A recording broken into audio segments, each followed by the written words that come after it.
ওরে বাবা রে, এই শালা চাকি কই ঢালছে রে, দিনে ঢালতে পারছি নি, হাত পড়ে গেল যে।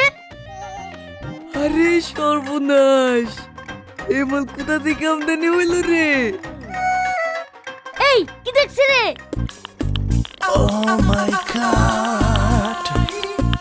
একবার পরিবর্তন দেখতে রে।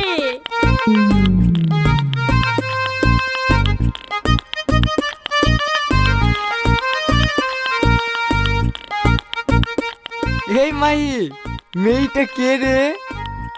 এইটা আমার ছোট খালা, আমাদের বাড়িতে বেড়াতে এসেছে। খালা মানে এটা তাহলে টনির শালি।